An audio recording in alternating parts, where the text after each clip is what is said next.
2. Para t de 4, bueno, aplico la función recursiva, la expresión recursiva me da d más t de la mitad, que es t de 2. Pero t de 2 ya lo calculé acá arriba y es d más c. Entonces me queda d más c, 2d más c. ¿Ok? Para t de 8 me da, aplicando la expresión recursiva, d más t de 4.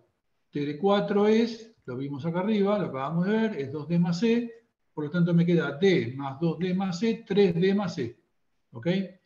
Y en general, si siguiéramos aplicando esto, acá tenemos t de valores de n que son potencias de 2. Fíjense, 2, 4, 8, etc. Y fíjense, acá me aparece un numerito multiplicando a d y la constante c. El numerito que aparece multiplicando a d, fíjense que es la potencia a la cual tengo que elevar 2 para que me dé 8.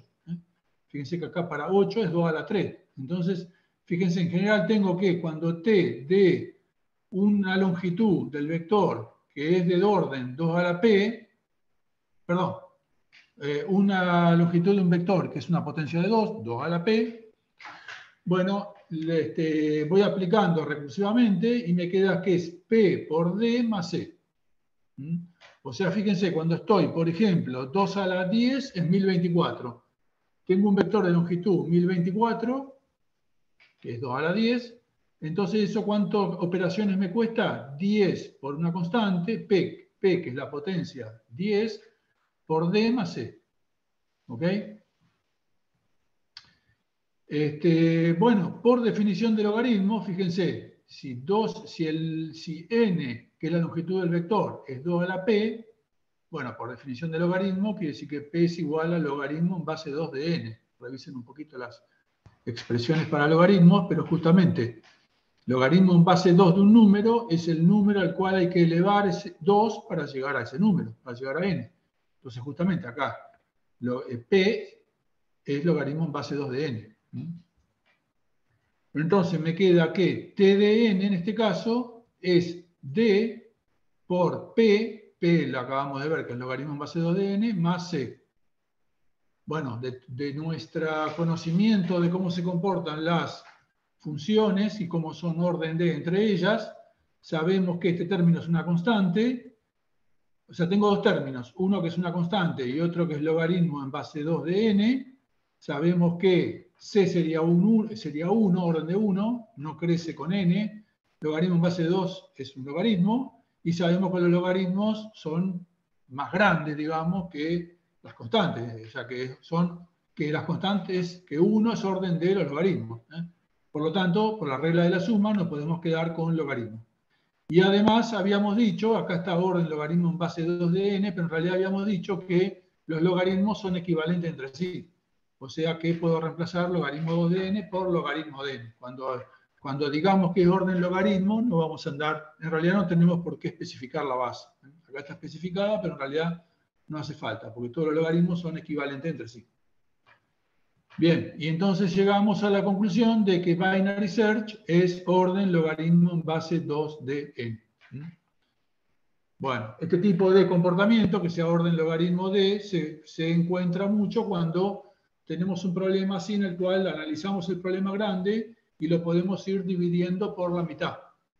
Descartando, o sea, por ejemplo acá, tomamos el vector, vamos al punto del medio y ya sabemos para dónde agarrar y lo vamos dividiendo por la mitad. Ese tipo de algoritmos muchas veces terminan en una complejidad algorítmica en un tiempo de ejecución que es orden de logaritmo en base 2 de n. El hecho de que sea logaritmo en base 2 de n quiere decir que crece muy poco con n. Desde el punto de vista práctico, es casi lo mejor que puedo tener. Crece muy poco con n. Fíjense que para 1024 habíamos dicho, 1024 es 2 a la 10, en orden de 10 pasos, llego a la solución. Si el vector tiene longitud 1.000.000, bueno, 2 a la 10 es 1000, 2 a la 20 es 1.000.000, en realidad no 1.000.000 exactamente, es 1024 al cuadrado. Pero bueno, en orden 20 operaciones, encuentro un número en un vector de 1.000.000. Si el vector tiene longitud 1.000 millones, bueno, eso es 30. Logaritmo en base 2 de 1000 millones es 30. Y así siguiendo. Si tuviera tantos enteritos, mi vector de enteros tuviera longitud, la cantidad de átomos que hay en el universo, que es 10 a la 78, me daría logaritmo en base 2 de 10 a la 78, me daría, no 78, en realidad, como es logaritmo en base 2, sería 78 por 3, más o menos, serían 200. Pero en 200 yo podría, si tuviera un vector cuya longitud es la cantidad de átomos que hay en el universo, en 200 operaciones puedo buscar un entero. El problema sería que no encontrar una máquina que tenga suficiente memoria. Pero en sí, desde el punto de vista de cantidad de operaciones, estos algoritmos son extremadamente rápidos. Cuando ustedes buscan algo en Internet, en Google, probablemente lo que hace Google es tener las cosas indexadas, ordenadas, de alguna forma, y cuando ustedes lo buscan, va buscando en forma ordenada. Si no, no podría encontrar, entre la cantidad de datos que tiene almacenado un buscador, no podría encontrar rápidamente lo que ustedes están buscando. El algoritmo de búsqueda binario es la raíz de muchas cosas en las cuales hay que hacer búsquedas, permite hacer las búsquedas rápidas. Bien, fíjense que acá, cuando hicimos acá la estimación acá del tiempo de bSearch2, bueno, acá teníamos, ¿se acuerdan que habíamos visto cómo encontrar los tiempos de ejecución de un if, de un condicional, de un lazo, etcétera, ¿no? Acá lo que hicimos fue que teníamos un if y decimos, bueno, el if, ¿se acuerdan que en el caso del if hay que tener en cuenta las operaciones que hay en el condicional y después en cada uno en el lazo, en el cuerpo true y en el cuerpo false, en el cuerpo que se ejecuta cuando el condicional da verdadero o cuando el condicional da falso, ¿no? Era esto que tenemos por acá. Bien.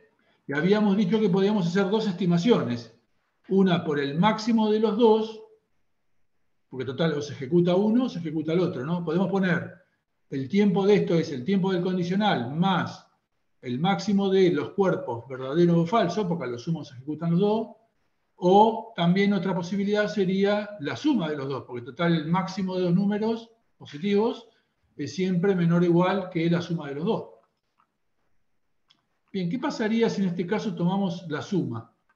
O sea, en este caso, para llegar a esa estimación, que es orden logaritmo de n, usamos en realidad que el máximo, porque en realidad decimos, if pasa esto, que esto es orden de 1, porque es una serie de comparaciones, de referenciaciones, etc. Si pasa esto, el condicional, bueno, o hace el bSearch2 de la mitad o hace el bSearch2 de la otra mitad. Pero en realidad las dos son iguales, porque es bSearch2 de un vector que es longitud la mitad del vector original. Entonces, bueno, podemos tomar el máximo, que en realidad es cualquiera de los dos, porque los dos son iguales, y ahí nos da esta estimación de acá. Bueno, ¿qué pasa si tomamos la suma de los dos? ¿Podríamos tomar la suma de los dos? Bueno, es válido, ¿no? Podemos tomar la suma de los dos. En ese caso, fíjense que nos daría T de n es, si el vector tiene longitud 1, es una constante, porque simplemente hace unos calculitos y sale, corta la recursión. Y si no, es una constante más 2 T de n sobre 2, porque estamos estimando el tiempo por el tiempo que tardaría en hacer las dos bSearch2 de cada una de las longitudes. ¿Está? Bien, o sea, 2 T de n sobre 2. Bueno, y en este caso, bueno, de nuevo, nos queda recursiva, o sea que no es trivial encontrar cómo crece el tiempo de ejecución en función de n, pero de nuevo podemos hacer la prueba e ir aplicándolo a potencias de 2 y ahí vamos a ver. Entonces, por ejemplo, t de un vector de longitud 2 nos da d más 2 t de 1. T de 1 es una constante, es c, d más 2c. T de 4 es d más 2 t de 2. T de 2 lo reemplazamos de acá arriba, hacemos la cuentita y nos queda 3D más 4C. T de 8 nos da 7D más 8C. Y si así seguimos viendo, fíjense que nos queda T de n, nos queda n menos 1, fíjense que acá el numerito que aparece multiplicando a d es siempre n menos 1. Cuando acá n es 4 nos da 3, cuando n es 8 nos da 7. Entonces es n menos 1 por d más n por c. Obvio esto, cuando lo estoy haciendo yo, lo estoy mostrando esto medio Esto lo pueden demostrar por recursión, no por, sí, perdón, por inducción. Ustedes vieron inducción en teoría de la computación. Bueno, esto lo pueden demostrar en forma concreta. Se puede demostrar por inducción. Bueno, pues yo lo estoy haciendo medio a pata para simplificar. Bien, entonces fíjense, entonces dijimos T de n es n menos 1 por d más n por c. Y esto usando las propiedades de orden d, nos queda entonces n menos 1 es, como es menor o igual, es orden de n, por lo tanto lo puedo factorizar n y me queda c más d por n, que es orden de n. O sea que en este caso T de n, si hago esta estimación, si trato de encontrar la velocidad de crecimiento de la función T de n usando la estrategia de, para el if, tomar la suma de los dos cuerpos, en vez de usar el máximo, me queda T de n igual a orden de n. Entonces, fíjense, por dos caminos diferentes, usando dos estrategias diferentes, llegamos a dos estimaciones diferentes. Llegamos, por un lado, a T de n igual a orden log n y T de n igual a orden de n. ¿Está bien eso? ¿Está bien que me dé dos cosas diferentes? ¿Puede ser eso? ¿Qué les parece? No creo, debe depender mucho del grado de exactitud que se quiera obtener. Son dos, acuérdense, son dos cotas superiores. Cuando decimos algo T de n igual a orden d, es como si fueran dos cotas superiores. Y las dos, en este caso, las dos son bien deducidas, las dos son válidas. Pero una me da orden log n y la otra me da orden de n. ¿Cuál me conviene? ¿Cuál es mejor? ¿Cuál es una Conviene la más buena chica. cuota? La Las dos más son chica. verdaderas, pero conviene la más chica porque más nos sirve eh, para Claro, da calcular. más información. ¿Y cuál es la más chica? Orden n. Orden no, orden log n. Acuérdense, log n crece muy despacio. Fíjense, para 10 a la 78, que es la cantidad de átomos en el universo, me da 300. Mientras que si hago orden de n, para 10 un vector de longitud de 10 a la 78, me da 10 a la 78.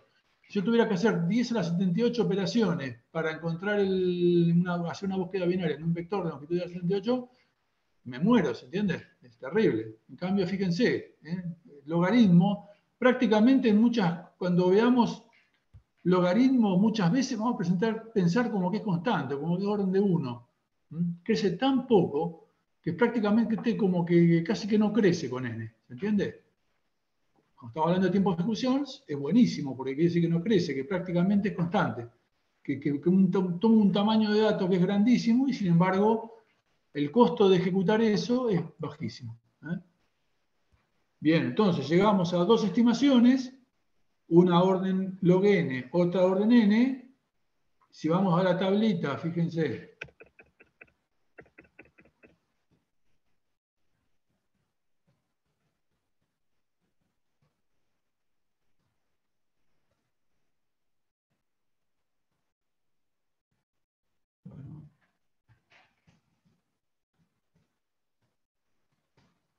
Esta tablita que estaba acá, tenemos las constantes, log n, las potencias de n, entre las cuales n, que viene a la 1, etc. Y log n es menor, que es orden de, es menor, es orden de. Quiere decir que es menor. Y de hecho es mucho menor. Casi que log n y las constantes están casi ahí nomás. Log n es un pelito más que una constante, ¿se entiende? Fíjense, el ejemplo de siempre. 10 a la 78 le toma el logaritmo, da 78 en base 10, 300 en base 2. Así que es realmente mucho, mucho menor. En este caso la diferencia es terrible. Y las dos son válidas, pero la una, o sea, esta, la que obtenemos usando la suma, nos da, es una cota válida, pero muy alta. No es muy útil como cota, digamos, ¿no? Bien. Bueno, entonces con esto damos por terminado la parte de tiempo de ejecución y vamos allá al capítulo 2, que es tipo de datos abstractos fundamentales. Donde ya empezamos a ver estructuras de datos, tipos de datos. los vamos a ir viendo de los más simples a los más complejos. Entonces, bueno, estructuras de datos, tipos de datos. ¿Cuáles son las ventajas de usar estructuras de datos o estos tipos de datos que vamos a ver durante la materia? Bueno, que se ahorra tiempo de programación ya que no es necesario codificar. Si yo, bueno, vamos a ver lista, pila, cola, conjunto, árboles, etc.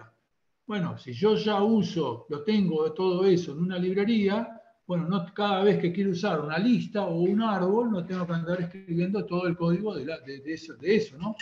Simplemente ya uso la librería. O sea, me ahorro tiempo de programación. Bueno, las implementaciones que voy a usar son muy eficientes y muy robustas.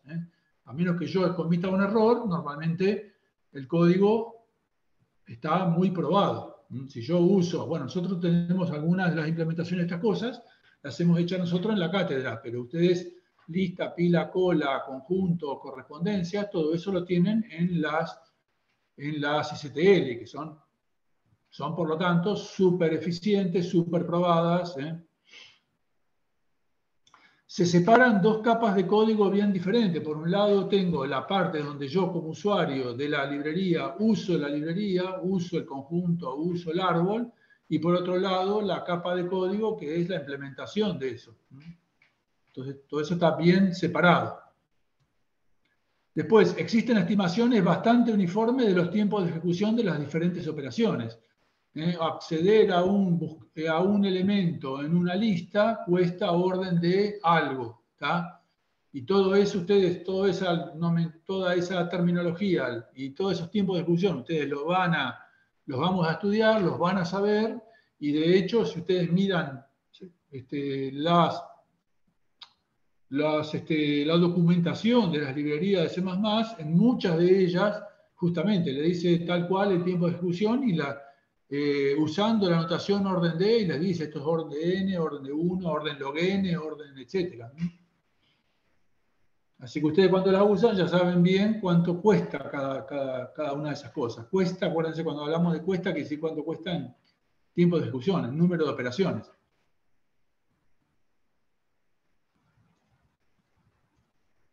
Después, la otra ventaja adicional es que las funciones asociadas a cada estructura son relativamente independientes del lenguaje o la implementación en particular. Cuando ustedes hacen un algoritmo y lo hacen en base, qué sé yo, a una lista simplemente enlazada o a un vector, muy probablemente eso les dé lo mismo hacerlo en C++, o por lo menos en orden D, les va a ser lo mismo hacerlo en C++ que en otro lenguaje que tenga ese mismo tipo de contenedores. Por ejemplo, Python. Si usan una correspondencia en C++, muy probablemente va a ser lo mismo que usar un diccionario en Python. Básicamente son el mismo tipo de estructura. Bien. En general, cuando estudiemos las estructuras de datos, vamos a tener tres etapas. Arrancamos con las operaciones abstractas del tipo abstracto de datos, en las cuales estudiamos la estructura en forma abstracta, sin hablar ni siquiera de un lenguaje de programación, ni siquiera de C++, ni nada. Simplemente describimos cómo es la estructura y qué tipo de operaciones abstractas se pueden hacer sobre eso. En el caso de las primeras que vamos a ver, como lista, pila, cola, bueno, no hay grandes operaciones, pero cuando ya avanzamos y vemos conjuntos, árboles, ya se empieza a complejizar la cosa. Después, una interfaz para esa estructura. Ya una interfaz quiere decir básicamente un header, el header de C++, donde están las operaciones que se pueden hacer sobre esa estructura. Sin todavía hablar de cómo está implementado eso. Vamos a decir, bueno, en esta estructura se puede poner un elemento, sacar un elemento, etc. Pero no cómo explícitamente se hace eso. Y después finalmente una o varias implementaciones de esa estructura. Por ejemplo, de lista vamos a ver al menos 2 o 3 posibles implementaciones de lista en C++. Bueno, entonces acá yo lo que les digo con esta flechita que está acá al costado es que la abstracción va de abajo hacia arriba, o sea, arrancamos por lo más abstracto, que es las operaciones sobre ese tipo de datos, después la interfaz, que ya bajando a nivel de C++ nos dice cómo vamos a interactuar con esa estructura, y después finalmente una implementación concreta de eso. Bien, esto que está acá es lo que les acabo de decir. Después, en cuanto a las interfaces e implementación, interfaces, mejor dicho, en cuanto a las interfaces, en general, por lo menos para algunos de los tipos de abstractos de datos, sobre todo los que vamos a ver al principio, veremos dos interfaces. Una interfaz que le llamamos básica, en la cual no tenemos los elementos más avanzados del lenguaje de C++, que son ¿qué? Templates, sobrecarga de operadores y clases anidadas. Y después una interfaz más avanzada, que es ya compatible con las de las STL, que usan esas cosas. Usan templates, sobrecarga de operadores y clases anidadas. No sé, esto nos pareció, cuando arrancamos con el curso, nos pareció que era bueno, porque cuando arrancamos para la parte de programación, evitar todas estas cosas que son un poquito más complejas, que incluso implican hacer una serie de cosas adicionales. Así que la interfaz básica nos pareció más interesante. Por supuesto, no tiene la versatilidad de la clase más avanzada. Esto es solamente a efectos de ver las implementaciones. Cuando ustedes van a programar los ejercicios en los exámenes de programación, en los TPL, tienen que usar siempre la interfaz, llamémosla avanzada, la interfaz compatible con las STL, porque ustedes usan directamente los contenedores que vienen en las STL, salvo árboles, que árboles, la STL no tiene contenedor árbol, entonces nosotros tenemos implementado un contenedor árbol que es nuestro, es de la cátedra. Bien, entonces arrancamos con el primer contenedor, el más básico, que es la lista. Ustedes la lista probablemente ya la han manipulado y la han visto, han hecho ejercicios. Simplemente hacemos un repaso para seguir como un ejercicio de cómo vamos a ver a los diferentes contenedores. Primero, una descripción, llamémosla matemática o abstracta de la lista, sin todavía entrar en la implementación, que es una lista, es una secuencia de 0 o más elementos de un tipo determinado. A ese tipo determinado, después concretamente cuando le vamos en programación, le vamos a llamar, a ese tipo le vamos a llamar elem-t, y ese elem-t por lo general va a ser un typedef o algo similar a un tipo concreto, como puede ser, por ejemplo, un int o un double. Entonces vamos a tener una lista de int, una lista de double. En forma genérica le vamos a llamar elem-t. La representación impresa, cuando la escribimos en un papel, vamos a decir L igual a paréntesis y la serie de elementos contenidos separados por coma. La cantidad, n es la cantidad de elementos, entonces como los numeramos en base 0, vamos a decir que esos n elementos van desde a sub 0 hasta a sub n menos 1. Cada a sub i es del tipo que dijimos, elem-t. Si el elem-t es entero, son n enteros. Si son double, son n doubles. Si son strings, n strings. A0 es el primer elemento y a sub n menos 1 es el último. Si la cantidad de elementos es 0, decimos que la lista está vacía. N es la longitud de la lista. Existe un orden lineal entre los elementos de la lista. O sea, la lista no es solamente los elementos, sino en qué órdenes están. Por ejemplo, si tengo la lista 1, 3, 7, 4, no es lo mismo que la lista 3, 7, 4, 1. Son los mismos elementos, pero en otro orden. O sea, el orden forma parte del contenedor en este caso. El contenedor no son solamente los elementos, sino el orden en que están. Vamos a ver después que para otros contenedores, como por ejemplo para el conjunto, el orden no forma parte de la estructura del conjunto. Decimos que A sub i está en la posición entera i. Vamos a definir entonces, definimos la posición entera de un elemento, es el orden en que está el elemento dentro de la lista en base 0. Como vamos a hacer después C++, sabemos que lo ponemos en base 0. Introducimos un concepto que es una posición ficticia que le vamos a llamar n, que está al pasado del último elemento de la lista. sea que si la lista tiene 4 elementos, 1, 3, 7, 4, tenemos una quinta posición, no un elemento, sino una quinta posición que le vamos a llamar n. A esa posición está fuera de la lista, está fuera de la lista, está pasado el último elemento de la lista.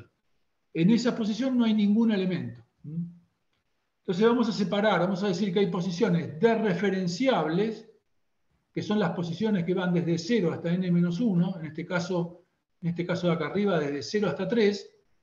Esas de 0 hasta 3 son posiciones dereferenciables, y después una posición no dereferenciable, que es esta n, que está pasado el último elemento de la lista. Lo del nombre de dereferenciable y no dereferenciable viene por analogía con los punteros. Por ejemplo, fíjense, si yo tengo, por ejemplo, un entero j igual a 23, yo me puedo construir un puntero que apunta a ese elemento, bueno, declarándolo int asterisco p y asignándole el valor a ese p, que es la dirección de j. Acuérdense, cuando yo digo esto, int asterisco p igual a ampersand j, en C++ estoy haciendo dos cosas. Estoy declarando la variable p de tipo entero y estoy diciendo esa variable p apunta a la dirección donde está j. Bien. En este caso, este entero p es dereferenciable. ¿Por qué? Porque lo puedo dereferenciar, le puedo aplicar el operador unario de dereferenciación, que es el asterisco. ¿Se acuerdan? Con manejo punteros hay dos operadores. El operador ampersand, que dada una variable me dice en qué dirección en la memoria está ese objeto, y el operador asterisco, que sería el inverso, ¿no? Dado un puntero, me devuelve el objeto apuntado por ese puntero. Entonces, en este caso, yo este puntero, por cómo lo construí y le asigné la dirección de un objeto, lo puedo dereferenciar. Puedo hacer asterisco p y me va a devolver el objeto. Y esto funciona ok. Lo compilo, lo corro y anda ok. Y me imprime 20. En este caso me dice que el valor apuntado por p es 23. Porque p está apuntando al objeto que es el entero j igual a 23. Por otra parte, si yo digo int asterisco q igual a null, estoy declarando un puntero a un entero q, que es un puntero a enteros, pero no le estoy asignando una dirección que es null, que es el 0, y ¿cuál es la propiedad del puntero nulo? Que ningún mecanismo de alocación válido, ni ninguna variable real que exista en la memoria, nunca su dirección va a ser el puntero nulo. Entonces, cuando yo en tiempo de ejecución voy a hacer asterisco q, lo quiero dereferenciar a este puntero, me da un error. Ese puntero no es dereferenciable, ¿está? Acá el puntero p es dereferenciable, está apuntando a un objeto concreto, mientras que el q no es dereferenciable, porque tiene el valor nulo, es un puntero nulo, y un puntero nulo, ningún objeto que esté en la memoria tiene una dirección que sea el puntero nulo. Fíjense que estos dos pedazos de código, los dos, si yo los compilo, compilan bien. Este pedazo de código que está acá, si ustedes lo meten en un programa y lo compilan, va a compilar bien, es un código correcto. Porque es correcto definir una variable de tipo entero, es correcto asignarle el valor nulo, y después acá, cuando ustedes van a hacer asterisco q, la verdad que el compilador de C++, cuando ustedes dereferencian un puntero, no trata de acordarse si ese puntero en ese momento es dereferenciable o no. La única forma de saberlo es en tiempo de ejecución. Entonces esto va a compilar bien y cuando ustedes lo van a correr, ahí les va a dar un error en tiempo de ejecución, porque están dereferenciando un puntero nulo. ¿Está? Bien, la historia es, acá lo que quiero que les retengan a ustedes, es que también con los punteros hay punteros dereferenciables y no dereferenciables. Un puntero dereferenciable es aquel que está apuntando a un objeto correcto que está en la memoria de la máquina. Mientras que uno no dereferenciable es que o bien el puntero nulo, o bien por alguna razón es un puntero que está apuntando a un lugar de la memoria donde no hay nada. O no, yo no puedo acceder a esa parte de la memoria. Bien. Bueno, por analogía con eso, acá fíjense, decimos que las posiciones enteras de 0 a n-1 son dereferenciables. ¿Por qué? Porque yo después, en la lista, voy a poder decir, devolveme el elemento que está en la posición I, cuando I va entre 0 y 3, pero no cuando I es 4. ¿Se entiende? Si yo digo I igual a 2, y digo cuál es el puntero, cuál es el elemento que está en la posición 2, bueno, me va a retornar 7. Mientras que si digo I igual a 4, ¿cuál es el elemento que está en la posición 4? Bueno, me debería dar un error, porque no hay nada en la posición 4, no hay ningún elemento. Ok, bueno, una vez, ahora que tenemos estos conceptos, podemos ver, por ejemplo, cómo podríamos implementar, podríamos ver una operación que sea típica sobre una lista. Por ejemplo, eliminar los elementos repetidos de una lista. Supongamos, me dan esta lista que está acá, y, por ejemplo, los 3, ¿cuántos números 3 hay en la lista? Bueno, hay 3, ¿no? Bueno, tengo que dejar uno solo. ¿Cuál de ellos? El primero de todos. Bueno, ¿cómo puedo hacer eso? Bueno, voy a ir recorriendo la lista con estas posiciones, con numeritos que son posiciones, perdón, sí, con objetos que son posiciones, y entonces voy a tener, por ejemplo, una posición, voy a ir recorriendo con una posición P los elementos de la lista. En un momento, por ejemplo, P está apuntando a este 3, entonces voy agarrando con otra posición que es Q, voy recorriendo los elementos posteriores a P, y cuando encuentro un elemento, por ejemplo acá, cuando Q llega a este 3, y ve que el elemento que está en este 3 es igual al elemento que está en P, lo elimino y paso al siguiente. Bien, entonces acá, por ejemplo, cuando P está acá, voy recorriendo con Q y elimino todos los 3. Ahora avanzo el P y va al 2. Bueno, de nuevo, con Q voy recorriendo todos los siguientes al 2 y voy eliminando los 2 que hay. Por ejemplo, este que está acá. Bien, entonces esa operación, que le llamamos operación de purga,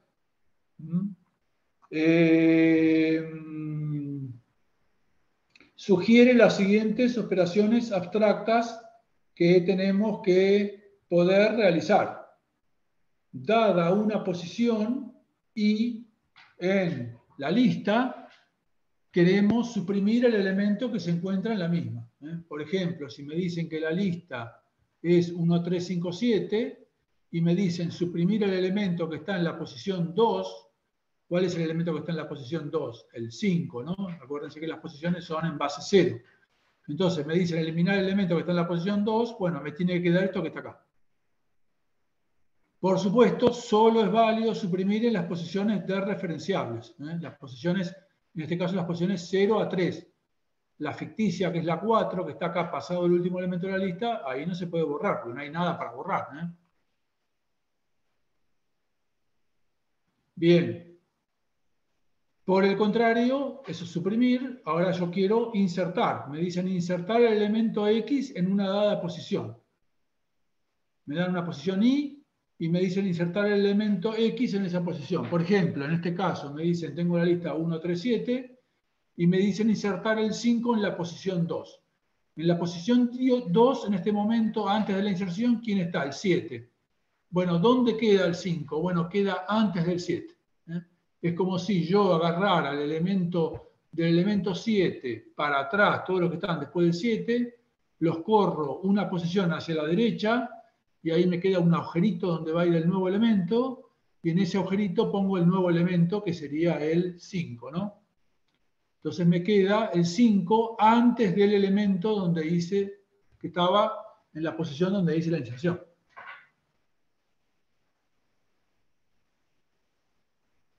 Bien. Notar que en este caso se puede insertar tanto en las posiciones dereferenciables como en la no dereferenciable. Insertar en la posición no dereferenciable, que es al final, es equivalente a hacer un pushback, a insertar al final agregar el elemento, apendizar el elemento al final de la lista.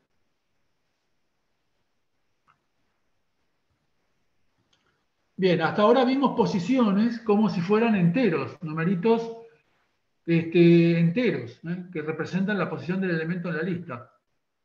Bueno, nos va a convenir para las listas, para los contenedores como la lista, posiciones abstractas que no son necesariamente enteros. ¿Qué quiere decir que no son enteros? Que no soportan las operaciones aritméticas. Si yo tengo una posición dada, no voy a poder decir, si tengo una posición dada P, no voy a poder decir P más 1. No voy a poder hacer operaciones de enteros con esas operaciones. ¿Por qué? Bueno, porque fíjense, en el fondo piensen, después vamos a ver que estas listas se representan con celdas enlazadas por punteros. Entonces, en realidad, después vamos a ver que las posiciones en realidad no van a ser enteros, sino que van a ser punteros a las celdas. La cuestión es que nosotros vamos ahora a tratar de pensar todo que las posiciones no son enteros, sino que son objetitos pequeños que me permiten moverme adentro del contenedor, en este caso de la lista, pero que no son enteros.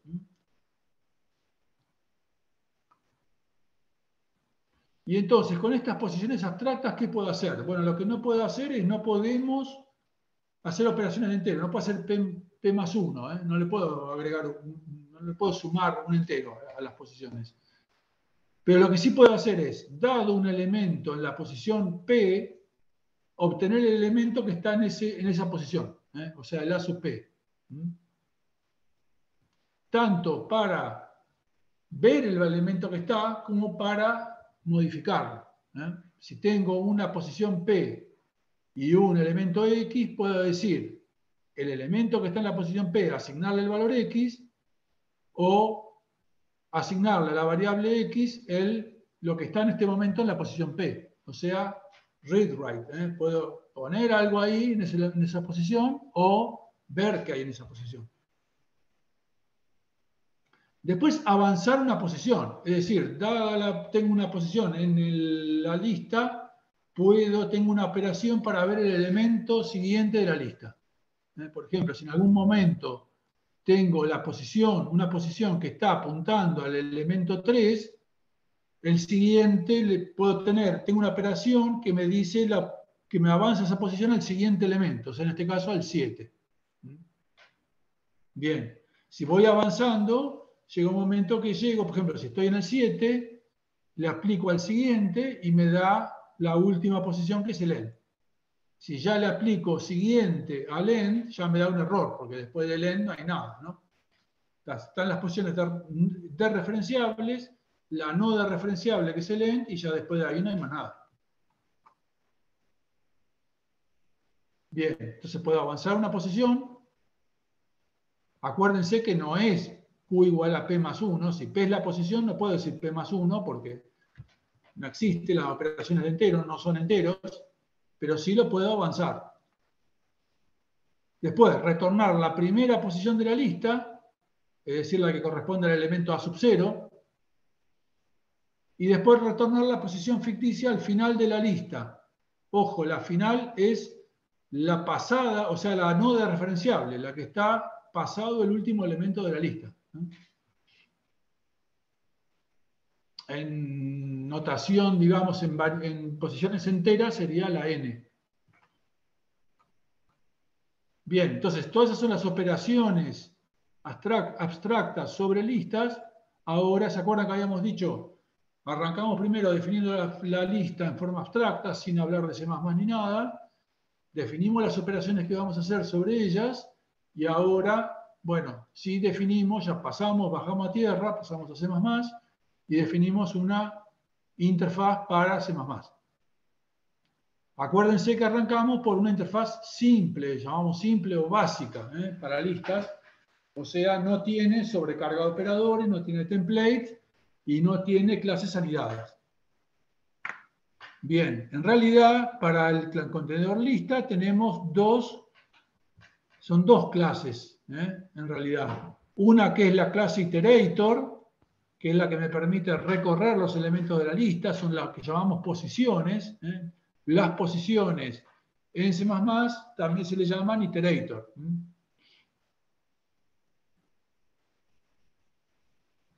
Bien, ya iterator es un nombre específico de C++. Entonces tenemos la clase iterator, que fíjense, adentro no hay nada, o sea, prácticamente yo no opero directamente sobre las clases iterator, sino que iterator es una clase muy delgada, delgada quiere decir que no tiene poco código, pero es algo que me permite manipular a las listas. Las listas van a interfacear con el iterator.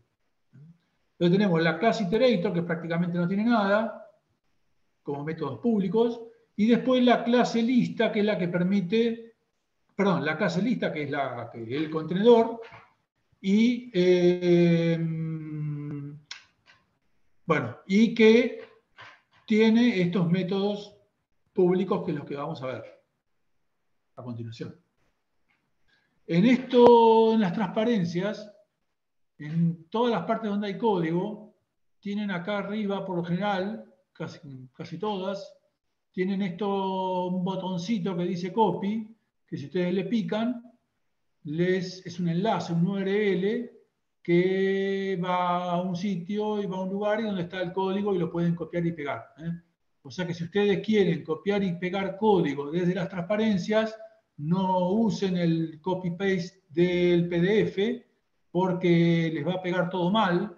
Incluso van a aparecer estas linitas, los números de línea, le van a aparecer los guión bajos, le van a aparecer todo mal, todo pata para arriba, no le va a servir. Píquenle al botoncito de arriba y ahí sí, les manda un URL y eso sí lo pueden cortar y pegar y les va a quedar bastante bien. Bien, entonces, la clase lista tiene estas operaciones que están acá.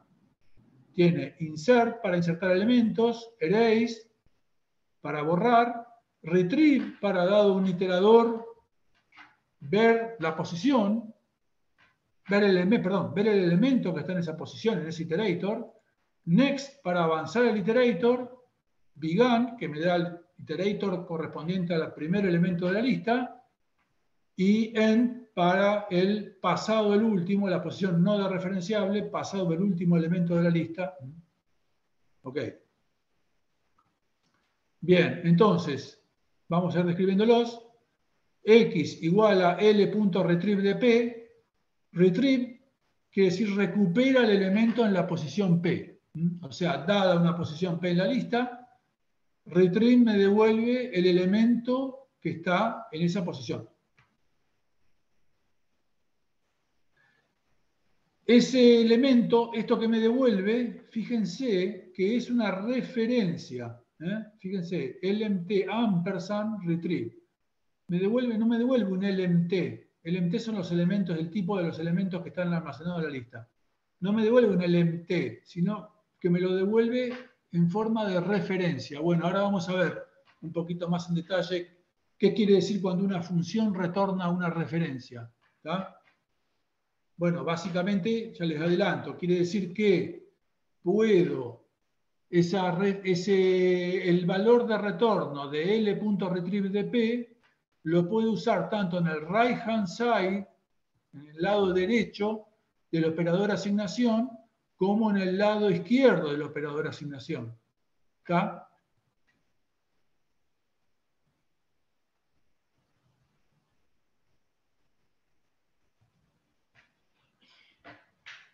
Bien. O sea, el valor de retorno, como es una referencia, es un valor asignable. Se puede poner como un left value, se le puede poner a la izquierda del operador asignación. Profe, disculpe. Sí. El retrieve, entonces, vos lo podés, por ejemplo, si lo quisieras usar en un if, vos tendrías que desreferenciar, digamos, el elemento que te devuelve, ¿o no? Vos podrías poner, qué sé yo, supongamos que querés reemplazar todos los 5 por un 7. Vos podrías hacer un find, eso te devuelve un iterator, y vos en ese iterator que querés poner un valor, haces L.retrieve de ese iterator igual a un valor. O sea, el L.retrieve de eso lo podés poner en el left hand side de la operadora asignación, a la izquierda. ¿Está? El retrieve, después en lo que llamamos interfaz avanzada, es el operador asterisco. ¿Está? Nada más que como acá no tenemos sobrecarga de operadores, no tenemos template, etc., no podemos poner el operador asterisco. ¿Está? Después lo vamos a ver, cuando veamos la interfaz avanzada, lo vamos a ver con el operador asterisco, pero a esta altura no podemos. Ahora, desde el punto de vista, esto funciona exactamente igual que el operator asterisco, pero es una función que retorna una referencia. Claro, profe, entiendo. Gracias. ¿Está bien? Bien. Después, L.insert, la función insert, toma una posición y un elemento y me inserta un elemento, el elemento X, en esa posición. Por ejemplo, si tengo L igual a 1, 3, 7, 4 y P estuviera apuntando al 3, si hago L.insert de P5, ¿qué quiere decir? Que inserta el 5 en la posición del 3. ¿Qué quiere decir eso? Que agarra el 3, 7 y 4, los mueve una posición hacia el final, hacia la derecha, ahí se creó un agujerito y en el agujerito pone el 5. Por lo tanto me queda 1, 5, 3, 7, 4. Bien. Una cosa importante es que este L.insert, al hacer la inserción, invalida la posición en la cual estoy haciendo la inserción. Entonces, si yo quiero reusar esa posición, la tengo que, le llamamos refrescar. Tengo que hacer P igual a L.insert de P. Fíjense, si yo hago L.insert de P5 y después hago L.retrieve de P, en principio eso me puede dar un error, porque esa P quedó invalidada. Si yo realmente la quiero usar, tengo que hacer P igual a L.insert de P5. O sea, hago la inserción en P, la inserción, cualquier operación que modifique el contenedor medio que invalida las posiciones donde estoy operando, y por lo tanto tengo que refrescar la posición. Al hacer L.insert de P5, me devuelve la posición refrescada. Y ahora sí puedo hacer un L.retrieve de P. ¿Está? Por supuesto, si hago esto, al hacer P igual a L.insert de P5, me inserta el 5 y me devuelve la posición refrescada al elemento que acabo de insertar. Y entonces, si ahora acá hago L.retrieve de P, me devuelve 5, ¿no? Acá X igual a L.retrieve de P, me devuelve 5. Pero si hago esto de acá arriba, me da error, porque hice un insert, por lo tanto, esta P quedó mal, porque yo acabo de insertar ahí, hice un lío ahí con los punteros, qué sé yo, imagínense que esto, vamos a ver después cómo se implementa, pero una de las implementaciones con celdas enlazadas por punteros, así que al hacer la inserción se descarajinó todo ahí adentro. Entonces, si hago un retrieve de esa posición, bueno, me puede dar un error. La forma de evitar ese error es refrescando la posición. Bien, el insert se puede hacer tanto en posiciones dereferenciables como no dereferenciables. O sea, puedo hacer un insert tanto en cualquier posición del contenedor, donde hay elementos, como en el end. Insertar en el end es equivalente a apendizar a la lista. Bien, erase. L.erase de P.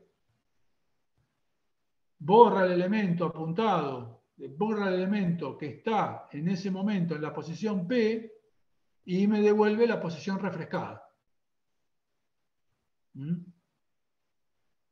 Por ejemplo, si acá P apunta al 3 y hago L.erase de P, bueno, elimina el elemento donde estaba, o sea, que estaba en la posición P, o sea, al 3, por lo tanto me queda 1, 7, 4, y ojo, P queda inválida, entonces no puedo usarla, me daría un error. Para poder usarla, tengo que hacer P igual a L.erase de P. P queda apuntando al elemento que estaba a la derecha y que vino a reemplazar al que eliminé. En este caso, el 7 vino a reemplazar al 3, y entonces me queda el P apuntando al 7. Por lo tanto, si acá, después de hacer P igual a L.erase de P, P estaba apuntando al 3, hago P igual a L.erase de P, me queda la lista así, o sea, modificada con un elemento menos, y el P queda apuntando al 7. Si estoy eliminando al último elemento de la lista, me queda P apuntando al end. Y ojo, no puedo hacer erase de end, porque en end no hay nada, entonces no puedo hacer erase. O sea, insert se puede hacer en todas las posiciones de referenciables o no de referenciables. Erase solamente se puede hacer en las posiciones de referenciables. No puedo hacer erase de end. Uno de los errores más comunes es olvidarse, no chequear, qué sé yo, y hacer un erase de end. Eso les produce un error típicamente produce un error en tiempo de ejecución. Da un segmentation violation, un error de memoria. Bien, L.next de P, dada una posición desreferenciable P, devuelve la posición del siguiente elemento. Si P es la última posición desreferenciable, devuelve la posición ficticia en no desreferenciable al final. O sea, si P está apuntando, tenemos este caso que está acá, y tengo P apuntando a 1, le hago next, me da 3, le hago next, me da 7, le hago next, me da 4, le hago next, me da n. Si a n le hago next, error, no puedo aplicarle next a n. P igual a L.began, devuelve la posición del primer elemento de la lista. P igual a L.end, devuelve la posición ficticia no desreferenciable después del final de la lista. Ojo, P igual a L.began, en general, si la lista no está vacía, me devuelve una posición desreferenciable. Ojo que si la lista está vacía, el primer elemento, digamos, la primera posición es a su vez el end, porque no hay nada, por lo tanto, la primera posición, el began, es igual al end.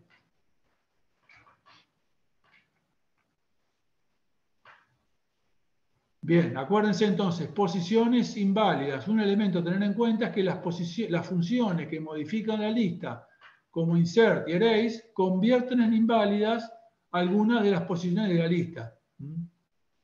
Normalmente desde el punto que hago la operación, inserción o supresión en adelante, incluyendo el end. Por lo tanto, hay que tener cuidado y hay que refrescarlas. Por ejemplo, si tengo iterator, PQR, tengo 3 posiciones, una lista L y elementos X y Z, y digo Q igual a, supongamos que P apunta a una posición de referenciable, y hago Q igual a L.next de P, esperen que vamos a hacer un dibujito.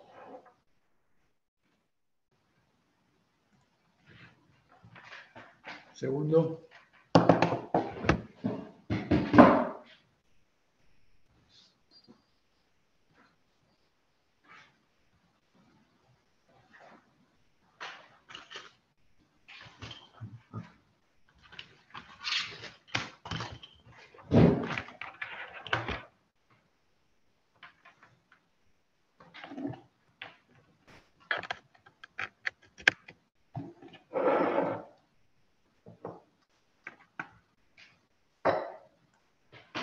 Entonces, si hago si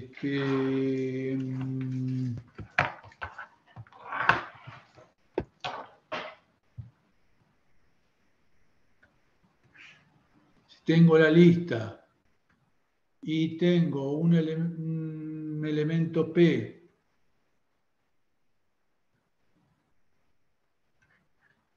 por acá, una posición P apuntando a un elemento por acá,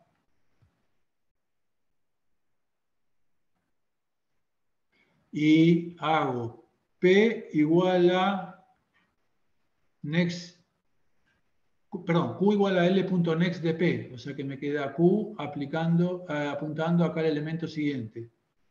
Y R igual a L.end, quiere decir que R está apuntando por acá, ¿no es cierto? Tengo esta situación de ahí. Y ahora digo L.erase de P, bueno, borra el elemento que estaba acá,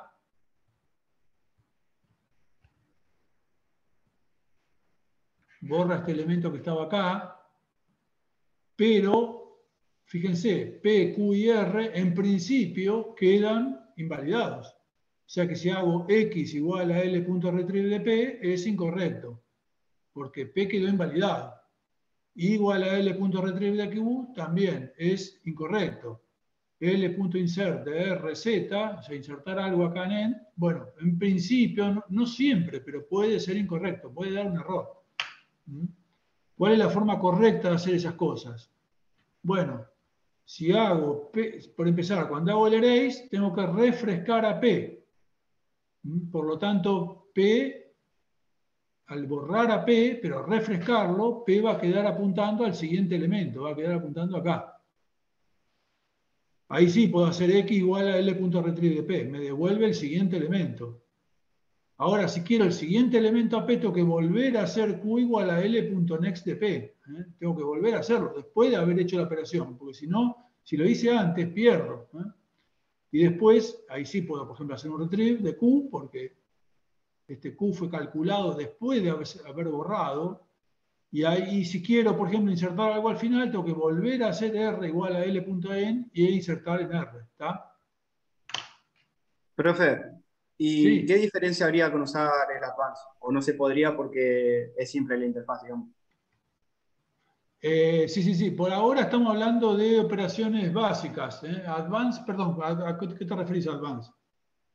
Claro, tipo O sea, el de... Advance en de vez la función de C++. claro, Hola. sí, profe, la función de C++, digamos, pero, o sea, no entiendo cuál sería la diferencia entre el retrieve y el advance, en ese caso, ¿Entre el qué? entre el retrieve y el advance, porque El ahí retrieve usa te el next, devuelve, el retrieve te devuelve el valor. Acá el next avanza al siguiente. claro, pasa que el siguiente en ese caso no lo modificás, digamos, es como que seguiría apuntando Bueno, al anterior. perdón, de todas formas, por más que uses lo de C++, hay que tener cuidado con lo de las posiciones ficticias, lo de el advance. Si vos borrás algo en una posición, después tampoco con las funciones de C++ le vas a poder hacer algo con esa posición, si está invalidada, ¿está? Y ojo Ah, porque claro, son errores comunes y feos porque a veces puede fallar y no necesariamente siempre va a fallar. O sea que puede ser que en algunas circunstancias te falle y en otras no. Y es el peor caso, ¿no? Porque capaz que vos probás el código, te anda, no sé, 99% de las veces y alguna vez no te anda. El peor tipo de error, digamos, ¿no? Pues si te fallara siempre, de claro. entrada ves que te falla y lo arreglás. Bien. Entonces, las posiciones, los iteradores o posiciones, solo se acceden a través de las funciones de la clase. Las únicas operaciones válidas son tomar una posición con began o con end, avanzarla con next y una vez que tengo las posiciones, hacer un retrieve tanto para acceder al elemento en el right hand side como en el left hand side, o sea, para asignar como para ver el elemento, o borrar. Acá faltó, perdón, copiar, dadas dos posiciones, puedo decir Q igual a P. Y después puedo compararlas. Dadas dos posiciones, las puedo comparar. Pero ojo, las puedo comparar solo por igual o distinto. No las puedo comparar por menor, mayor, menor igual o mayor igual. No son enteros, ojo. No se puede aplicar aritmética de enteros a las posiciones. Bien. Habíamos dicho que retrieve retorna una referencia. Acá estamos en la interfaz básica, o sea que tenemos retrieve. Vamos a ver después que en la interfaz avanzada esto es el operator asterisco. Pero esto que discutimos de referencia se aplica a los dos, o sea que de todas formas tenemos que verlo. Bien, motivación en funciones que retornan referencias. Supongamos que queremos escribir una función que, dado un vector, me modifica el elemento mínimo del vector. O sea que yo querría poder decir esto. Mire, fíjense, vector de int b igual a una cierta cantidad de cosas y después decir min de b10 igual a 2 por min de b10. O sea, decir, agarro el min de b y... Perdón, a ver. Acá el 10 está de más. Min de b igual a 2 por min de b. Eso es lo que quiero decir. Perdón, ahí tengo que...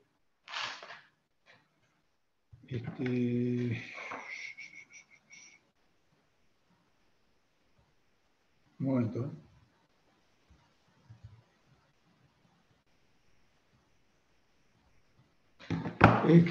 O sea, quiero decir min de b igual a 2 por min de b.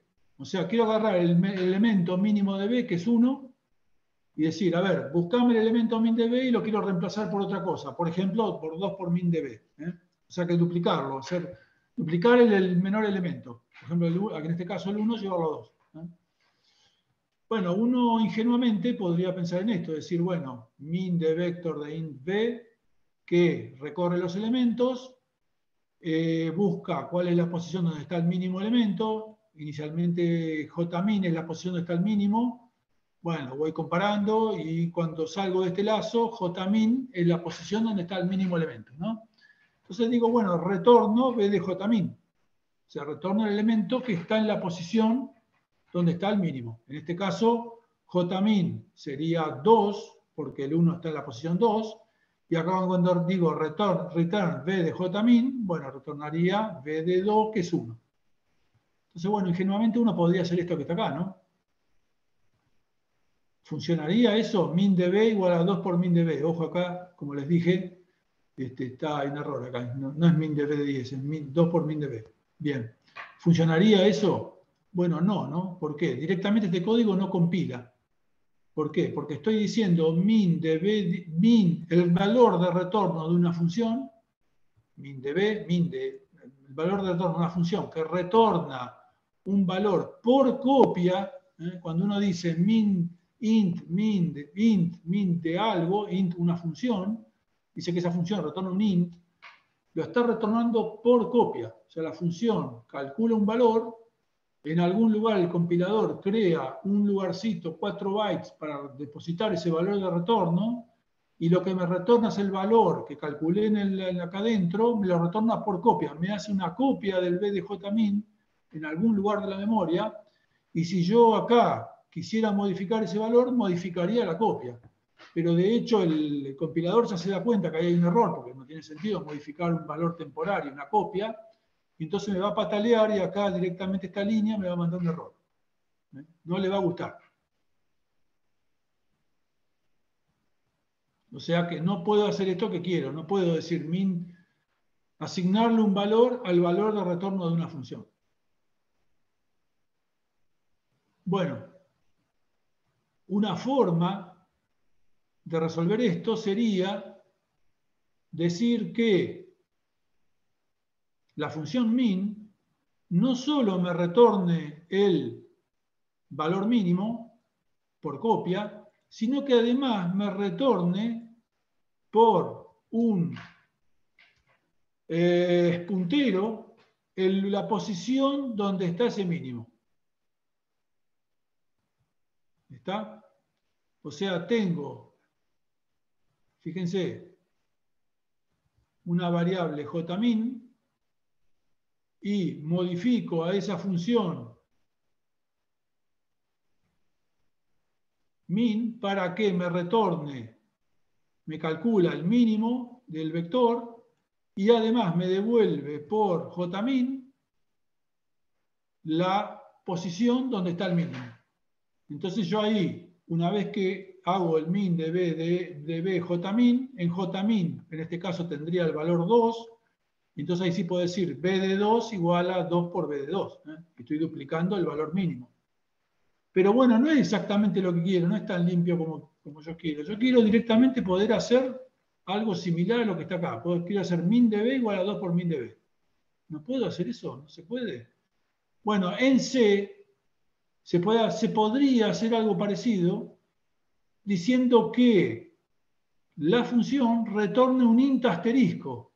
No retorne por copia el valor, sino que retorne la dirección dentro del vector donde está el mínimo. ¿Está? Entonces fíjense, ¿te acuerdan que antes cuando hacíamos la función que retornaba por copia, acá retorna b de jmin? Bueno, la única modificación es decir que acá retorna un int asterisco, la función retorna un int asterisco, y cuando retornamos el valor no lo retornamos una copia, sino que retornamos la dirección del elemento dentro del vector. ¿Se entiende? O sea que no hace una copia de ese valor almacenado en la posición mínima, sino que me retorna la dirección adentro del vector donde está ese valor mínimo. Y entonces después yo puedo decir, fíjense, min de B igual a 2 por min de B, pero ese min de B no es el elemento, sino que es un puntero, por lo tanto lo tengo que referenciar. Entonces tengo que decir asterisco min de B igual a 2 por asterisco min de B. Estoy casi en lo que quiero, ¿eh? Todavía no es exactamente lo que quiero, pero casi, ¿no? Puedo decir min de B igual a 2 por min de B, pero todavía no totalmente. Tengo que decir asterisco min de B igual a 2 por asterisco min de B. Y bueno, todo este código que está acá, fíjense, acá lo pueden ustedes, si quieren, copiar y meter en un programa, compilar y correr, van a ver que funciona. Fíjense, acá como prueba de eso, estoy haciendo un lazo que lo hago, no sé, una serie de veces, y en ese lazo voy haciendo asterisco min de B igual a 2 por asterisco min de B. Lo estoy así, duplicando siempre el menor de todos. Y después lo imprimo, hay una funcioncita acá que lo imprime, ¿no? Print vector que imprime el valor. Y entonces si hago eso, inicialmente el vector es 6, 5, 1, 4, 2, 3. Bueno, como duplica el menor, me queda, en vez del 1 me queda el 2. Después en vez del 2 me queda el 4. Después el mínimo pasa a ser el siguiente 2. Pasa a ser 4. Ahí el mínimo es 3, pasa a ser 6. Después el mínimo pasa a ser el primer 4, lo multiplica por 2. Y después el segundo 4 lo multiplica por 8, así siguiente. ¿Se entiende? Repásenlo, mírenlo, háganlo el ejemplo, córranlo, compílenlo. Bien, entonces, esto era en C se usaba eso para modificar, o sea, ¿cuál es la idea de esto? Funciones que me permiten modificar adentro del contenedor. Y entonces, bueno, lo mejor, o sea, la mejor solución de todas para esto es retornar una referencia. Int ampersand. Si yo le digo a una función que retorna un int ampersand, cuando después digo return b de jmin, me retorna el elemento, pero no una copia, sino una referencia al elemento que está almacenado adentro del vector. ¿Está? Entonces ahí sí yo voy a poder decir min de b igual a 2 por min de b. Todo esto que explicamos hasta acá es para poder hacer esto que está acá. Fíjense, min de b igual a 2 por min de b. O sea, el valor mínimo de la función, no simplemente ver cuál es el mínimo, sino poder modificarlo, que me permita modificar el valor mínimo de la función. Bueno, estas son las funciones que retornan referencias. ¿Está? Bueno, el retrieve es así. El retrieve me permite tanto modificarlo tanto recuperar el valor, verlo, como modificarlo. Lo puedo usar tanto en el right hand side como en el left hand side del operador de asignación. Bien, ahora que tenemos todo esto, podemos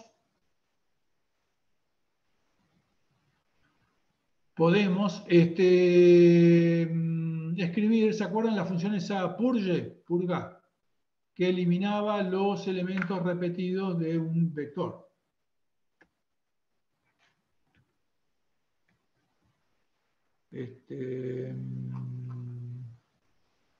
Acá. Esto que está acá, ¿se acuerdan? Teníamos lo explicamos cuando todavía no sabíamos cómo iba a ser la interfaz. Lo explicamos simplemente en términos de posiciones abstractas. Bueno, ahora lo vamos a concretamente hacer.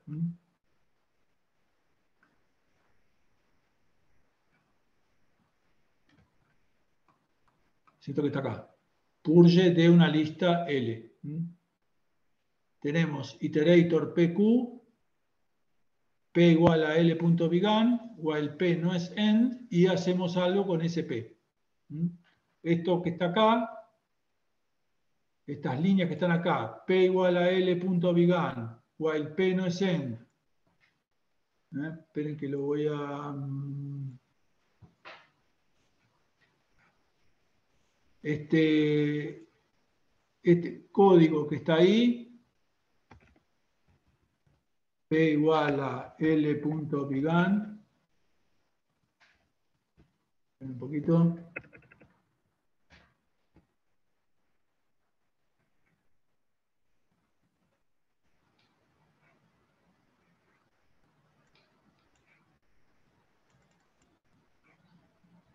P igual a L.began.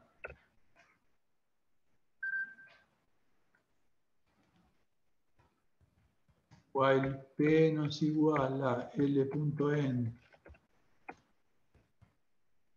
Entonces acá hacer algo con P. Y después P igual a L.next de P es la forma básica de recorrer la lista.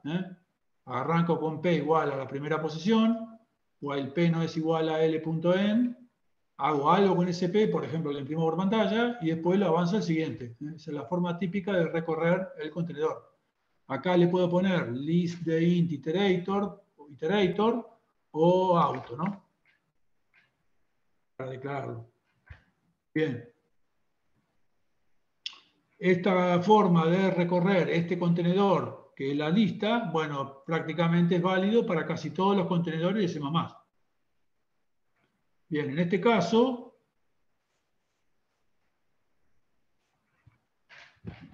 un segundo. En este caso, tenemos el grafiquito que habíamos hecho antes, ¿no? Tenemos, vamos acá a poner elementos. 1, 3, 2, 5, 7, 6, 3. Entonces, tenemos esto en una lista.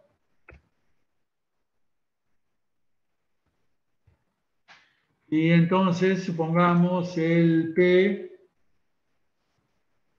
Bueno, al principio ponemos P en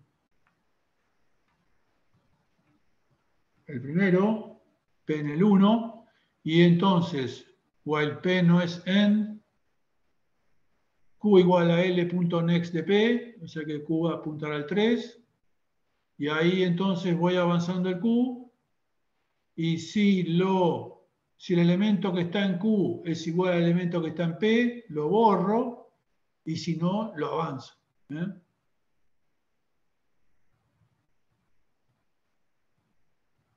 Bien, en todo este bloque que está acá, o avancé a Q o lo borré. Ojo, si lo borro, lo tengo que refrescar. Y bueno, después de todo este lazo sobre Q, eliminé todos los elementos desde el siguiente AP hasta el final y eliminé todos los elementos que son iguales a P. Bueno, ahora, después de haber eliminado todos, a P no lo toqué, lo avanzo a P y paso al siguiente. Ustedes hagan un seguimiento de todo esto. Prueben, fíjense que todas las operaciones, ninguna operación puede fallar, dar error. ¿Por qué? Fíjense, L.retrieve de P, ¿cuándo puede fallar? Puede fallar si P es n, porque no puedo hacer, ¿no se acuerdan que retrieve no se puede hacer un retrieve de n? Porque n no es desreferenciable, justamente, ¿no? No lo puedo desreferenciar. Y bueno, P podría pasar que sea no desreferenciable, que P llegue a n. No, porque fíjense, cuando voy a ejecutar esto, antes de eso acabo de verificar que P no es n. Y todo el código que está entre P no es n y cuando hago el retrieve de P, son todas operaciones que no modifican a P, recién modifican al siguiente de P, que es Q, hasta el final. O sea que a P no lo tocan. ¿Está? Acá, L.retrieve de Q, ¿puede fallar? No, porque Q no puede ser n. ¿Por qué? Porque lo acabo de chequear, while Q no es n. Fíjense que Q, mientras se va modificando, podría pasar que Q en algún momento llegue al n, pero si llega a n, vuelvo a hacer, cuando hago esta verificación, salgo del lazo. O sea, al hacer en cada ejecución de esta del lazo, o Q es borrado o avanza al siguiente. Entonces, no hay posibilidad de que falle porque primero chequeo que Q no sea n. Ustedes hagan siempre, en cada momento que hacen una operación, tienen que verificar que no esa operación que van a hacer esté comprobado que no pueda fallar. Fíjense acá, cuando hacen next, para hacer next, P no también, tiene que ser de referenciable. No se puede hacer next de end, porque después de end no hay otra posición, hay una sola, está solo end. Esta es la última posición, perdón, es la posición que está después de la última de referenciable. No hay una siguiente a end. Entonces acá, next también fallaría si P es end, pero ustedes acá acaban de verificar que P no es end. Bien. Bueno, verifiquen todo eso. Chequen que todas las operaciones no fallan. Bueno, ahí está el código, se puede compilar, correr, y acá da esto. Bueno. Bien. Entonces, eso es la lista. Vimos entonces, ¿se acuerdan? Habíamos dicho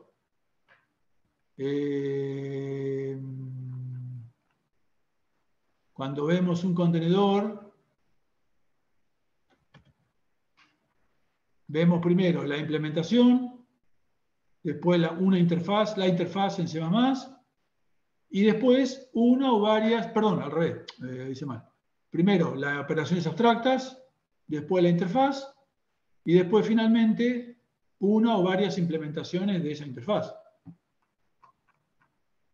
Bueno, acabamos de ver la implementación, perdón, la interfaz, ahora vamos a ver las posibles implementaciones. Primero vamos a ver listas, una implementación de listas por arreglos.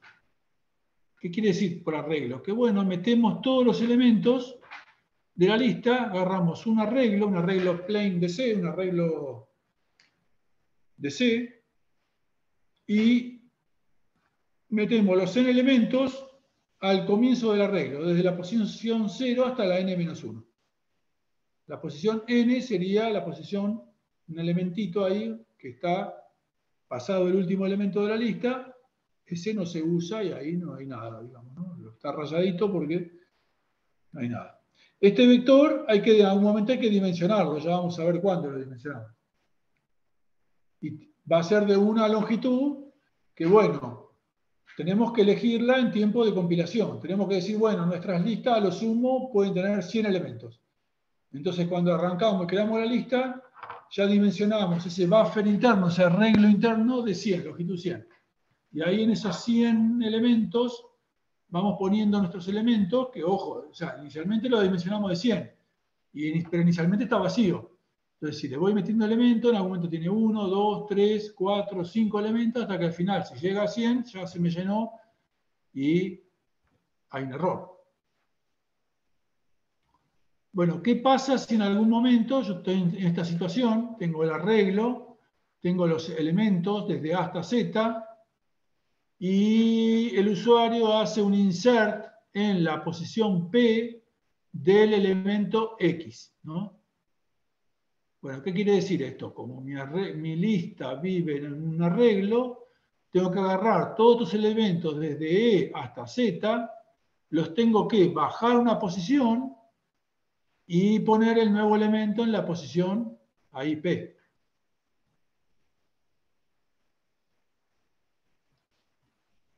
Bien. La inversa es si quiero borrar un elemento. Si quiero borrar un elemento, acá quiero borrar el elemento X, tengo que mover todos los elementos desde E hasta Z una posición hacia arriba. Bien, entonces tenemos la clase lista que tiene unas partes privadas, acuérdense, en C++, que es decir, partes privadas, quiere decir que esto el usuario no lo puede modificar. El usuario de la clase lista no va a poder tocar estas cosas. Son detalles de implementación que yo me reservo, yo como programador de la clase me lo reservo. Bien, y habíamos dicho que tenemos la clase lista y también tenemos una clase que es la clase iterator. Bien, en este caso, la clase iterator, la verdad, que ya habíamos dicho que el iterator era algo que me permitía recorrer el contenedor. En este caso, el contenedor es internamente sabemos que es un vector. Dentro de un vector, ¿cómo puedo ubicar los elementos? Bueno, con un entero. O sea que, bueno, yo de entrada le había dicho que no, que las posiciones no son enteros, y acá ahora les digo que sí que es un entero. Bueno, esta implementación de listas con arreglos, ojo, es una implementación que solamente la damos a efectos pedagógicos, ¿no? En la práctica, nadie implementa una lista con arreglos, porque entonces no sería una lista, ¿eh? Pero bueno, a efecto de explicar una posible implementación, y vamos a ver sus ventajas y sus defectos. Bueno, lo exponemos, o sea, ponemos esto que es una implementación de listas con arreglo. En la práctica, insisto, ninguna librería va a implementar algo que se llame lista internamente con un arreglo, porque entonces no es una lista, es un arreglo. Bien. Entonces, la lista tiene adentro un puntero, un arreglo de enteros que está implementado a través de la forma básica en que se implementan los arreglos en C, que es a través de un puntero, alocado con new y delete, que entonces guardo, ¿se acuerdan? El puntero al primer elemento, lmt asterisco lems. Si yo tengo un arreglo alocado con new y tengo el puntero al primer elemento, eso ya lo puedo manejar como un arreglo. ¿Y de qué tamaño? De tamaño max size.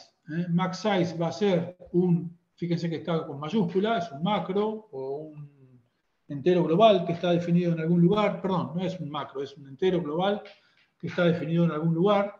Y, por ejemplo, puede ser 100, 1000, etc. Fíjense que es un poquito hincha porque el programador, el usuario, va a tener que en algún lugar, antes de correr sus programas, va a tener que definir si max size es 100, 1000 o 1.000.000. Si lo elige muy pequeño, corre el riesgo de que en algún momento alguna lista, si lo pone en 100, corre el riesgo de que en algún momento algún usuario cree una lista de más de 100 elementos y entonces el código va a fallar. Porque en algún momento va a querer poner elementos adentro del vector y el vector al sumo tiene 100 elementos. Y si lo elige muy grande, de 1.000.000, el problema es que cuando cree arreglos que son pequeños, que por ahí tienen 10 elementos, le va a alocar 1.000.000 de lugares para un contenedor que en realidad internamente solo tiene 10. Bueno, esa es una de las cosas por las cuales no nos gusta una implementación de lista basada así, en arreglos. Porque justamente el almacenamiento es rígido, no se puede cambiar. En realidad se podría hacer haciendo ¿qué? Realocación dinámica. Qué sé yo, digo que las listas inicialmente les asigno 100 elementos y si en algún momento alguna de las listas se llena, bueno, aloco un nuevo arreglo de 200 elementos, copio los 100 elementos originales en el nuevo buffer, en el nuevo arreglo y libero los 100 elementos anteriores. Pero bueno, es todo un grado, es medio hincha, ¿no? Bien, vamos a ver que hay implementaciones de lista que son mucho más dinámicas. Entonces, el objeto lista tiene tres cositas.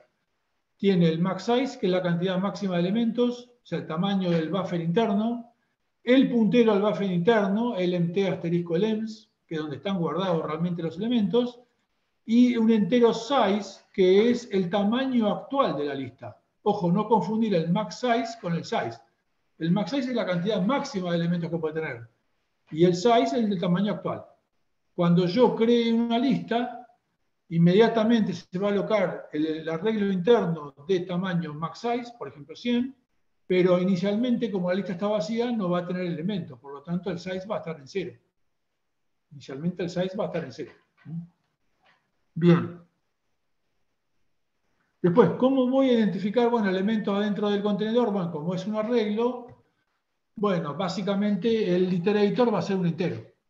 Yo me podría definir una clase, que esa clase contenga el entero, que es la posición adentro del arreglo, pero bueno, como directamente como hay una asociación tan directa entre el iterador y el tipo entero, directamente lo hago a través de un typedef. En vez de hacer una clase, directamente hago un typedef. ¿Se acuerdan del typedef? El typedef int iterator t quiere decir que a partir de acá para abajo, donde yo ponga iterator t, es un alias al tipo entero.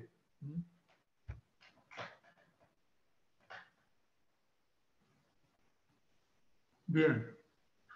La clase lista, entonces después tiene esta parte privada y después tiene la parte pública, que es la que vimos hoy, como la interfaz, o sea, insert, erase, began, end, next, y algunas cositas más como son el constructor y el destructor, una función clear que lo que hace es dejar al contenedor vacío.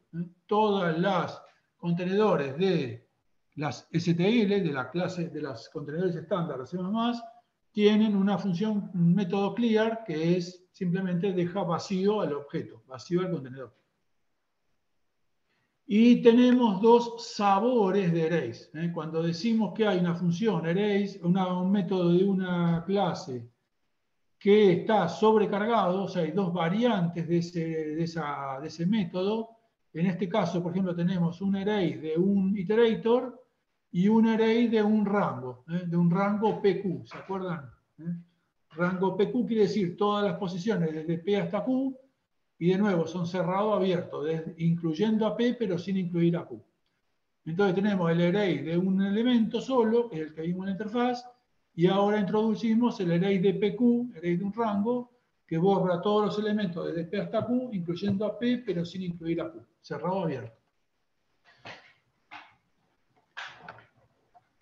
Lo hacemos por sobrecarga, o sea que tienen el mismo nombre, pero bueno, como uno tiene un argumento y el otro tiene dos argumentos, es suficiente diferencia como para que el compilador distinga cuando voy a usar uno o el otro, cuál de los dos estoy usando, y por lo tanto C++ me permite sobrecargar el nombre arrays para los dos métodos. No tengo por qué andar poniéndole un nombre diferente. Arrays y arrays de un rango, por ejemplo. Puedo usar el mismo nombre. Estoy sobrecargando el nombre arrays. Cuando hacemos así decimos que hay dos, amistosamente, cariñosamente, decimos que hay dos sabores de ese método. En inglés, flavor. Flavor es sabor. Bueno. Y después, además del next, tenemos un prep. El prep da la exposición anterior. Y bueno, el retrieve, que es estándar, ya lo habíamos descrito.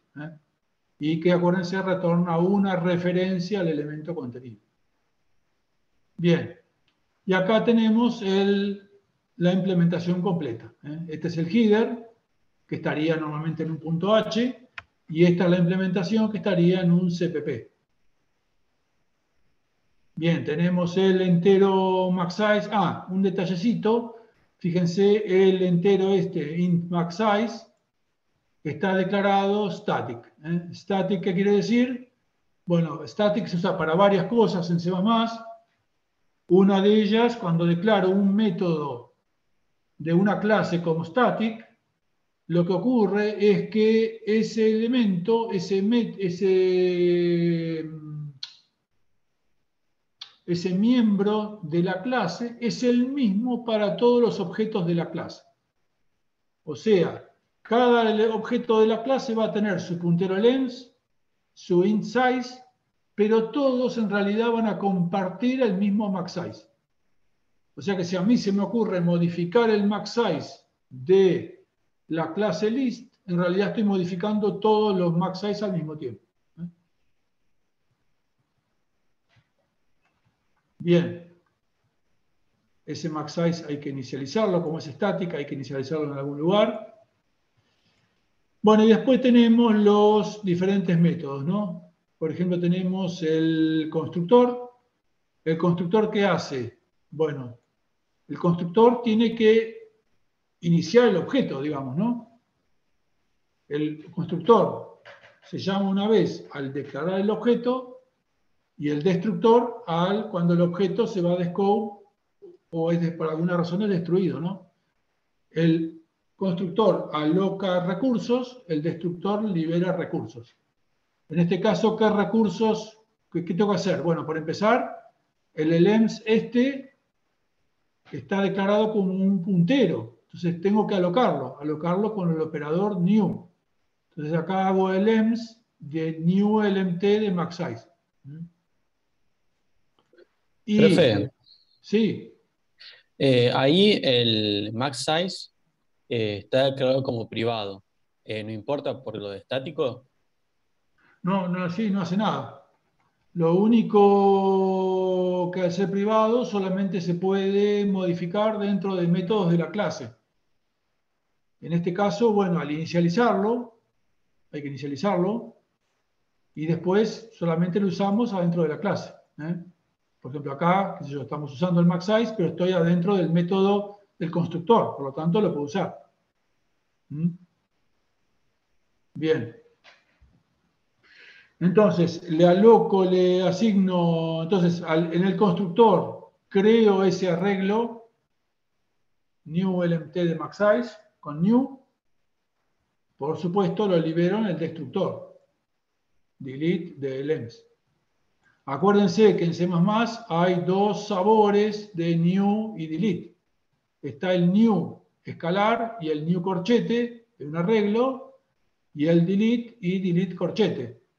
Si aloco con el new escalar, tengo que liberar con el delete escalar, y si aloco con el new corchete, tengo que liberar con el delete corchete.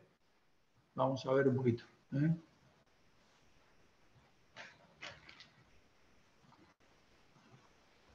Si hago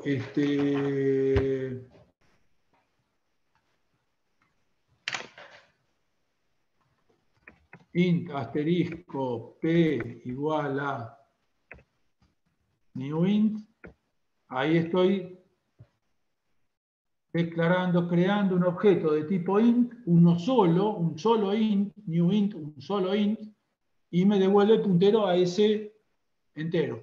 Y lo estoy guardando en la variable int asterisco p. Yo después puedo usar a este entero, que está apuntado por el puntero p, y después me toca acordar de liberarlo con delete. En algún lugar tengo que decir delete p. Y no hago, si aloco con int y después no lo libero, ¿qué puede pasar? ¿Cuál es el problema de eso? Sobrecargar la memoria. ¿eh? Sobrecargar la memoria. Claro, o sea, esa memoria no la estoy liberando y por lo tanto queda marcada. El compilador piensa que yo la tengo bajo uso. Si eso lo hago una sola vez, no hay problema. Porque después, en el momento que mi programa se cierre, bueno, finalmente la memoria se libera igual, ¿no? Pero ¿qué pasa si esto lo hago adentro de un lazo que se ejecuta 1000 millones de veces? En cada vez que entro ahí, aloco 4 bytes y después no lo libero, en la siguiente vez que paso por ahí, vuelve a alocar otros 4 bytes, no lo libero, y así me va alocando de a 4 bytes hasta que al final, si lo hago 1000 millones de veces, son 4 gigabytes. Y llega un momento que me quedo sin memoria. O sea que cuando aloco con new, tengo que liberar. Y después, eso es el new escalar. También puedo usar el new vectorial. Puede ser new int de 1000. Ahí me estoy alocando de un saque un arreglo de 1000 enteros. O sea, como los enteros ocupan 4 bytes, serían 4000 bytes en la memoria. Y me devuelve el puntero al primero. Yo a ese arreglo, ese P, lo puedo usar como un arreglo de enteros sin ningún problema. Después en algún momento lo tengo que liberar. Cuando lo voy a liberar, tengo que usar el delete corchete. Si yo aloco, por eso hay dos, en realidad son de nuevo, son dos sabores, está sobrecargado. C++ tiene la tendencia a sobrecargar, el mismo keyword, en este caso son keywords. New y delete son dos keywords, dos palabras clave de C++. Y están sobrecargados. Quieren decir dos cosas, son parecidas, pero son diferentes. Uno es el new de un elemento, new escalar se llama, y el otro y delete escalar. Y este es el new corchete, new de arreglos, y este delete corchete. Y si uso un new escalar, si aloco un puntero con new escalar, tengo que liberarlo con delete escalar. Y si aloco con new corchete, tengo que liberar con delete corchete. Es un error alocar con new escalar y liberar con delete corchete y viceversa. Bueno, sigamos. Delicias de C++. Bueno, y después, entonces, de las otras funciones, retrieve. Tenemos list de retrieve, o sea, el método retrieve de lista que tomo como argumento un iterator y me tiene que devolver una referencia al elemento contenido en esa posición. Bueno, en este caso es muy simple todo, porque como en realidad es un arreglo lo que tenemos, simplemente tenemos que retornar el elemento pésimo del arreglo interno, el EMS. Entonces simplemente return el EMS P. El hecho de que se retorne por referencia está simplemente declarado cuando declaro la función, que retorna una referencia. Nada más acá en el medio hago un chequeo de que la posición sea una posición correcta. ¿Cuáles son las posiciones correctas donde yo puedo, o sea, cuál posición serían incorrectas? Bueno, para empezar, posiciones negativas obviamente no son correctas. Si P es menor que 0, tengo que lanzar un error. Y también que, bueno, las que están pasadas, las posiciones de-referenciables. ¿Cuáles son las posiciones de-referenciables? Desde 0 hasta size menos 1. Acá lo que decíamos n, acá sería la variable size. Size tiene las posiciones, el tamaño total, la cantidad total de elementos que hay en el arreglo. Acuérdense que no es el max size. Max size puede ser 100.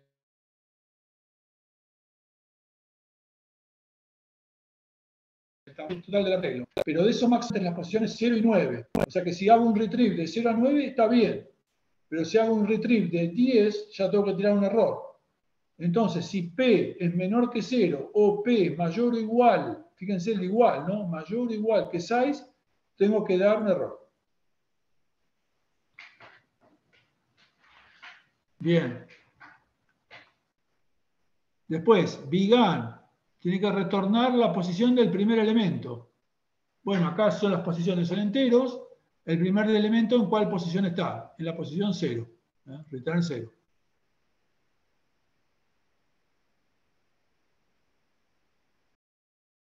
End, que retornar la posición pasado el último elemento. De 0 a size menos 1 son las de-referenciables. El end, que es la no de-referenciable, es size. ¿Está? Acuérdense, cuando decíamos n, sería n. Acá es size. Bien, next. Bueno, acá son posiciones enteras. O sea que si P es un entero, típicamente es P más 1, ¿no? Bueno, yo les hinché, les insistí que no, ojo, que no se pueden ser enteros, que no se pase P más 1. Bueno, esta implementación, acuérdense, es muy particular, no es puramente efectos pedagógicos. Pero acá simplemente es retornar P más 1. Nada más que antes, bueno, hago un chequeo. ¿A quién le puedo aplicar next? A todas las posiciones de referenciables. Por lo tanto, si P es menor que 0 o P mayor o igual que size, retorno un error. Bien, prev es similar a next, se la dejo a ustedes. Básicamente retorna a P menos 1.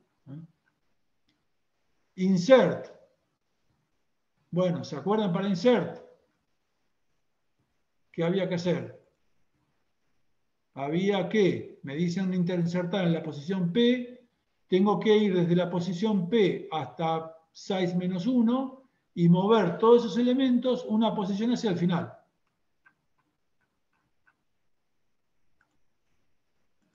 Bien, hay un detallecito, es el lazo que está acá. El EMS de J igual al EMS de J menos 1.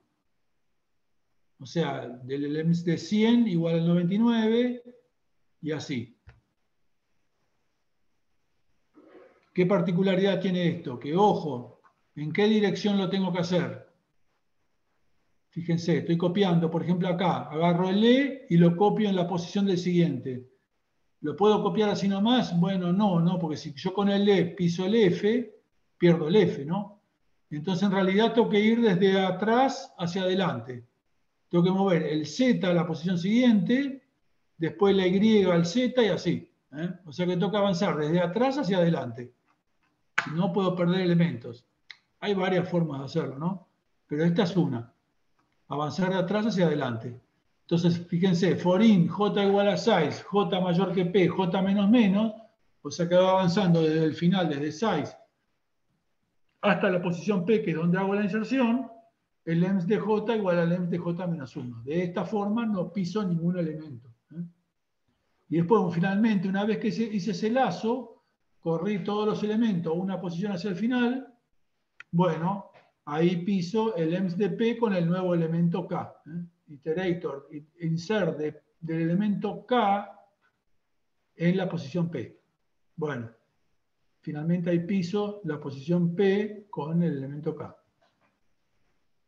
Ojo, todas las operaciones que borran o insertan elementos, me tengo que encargar de mantener actualizado el size. Entonces, por ejemplo, en este caso, incremento el size en 1, size más.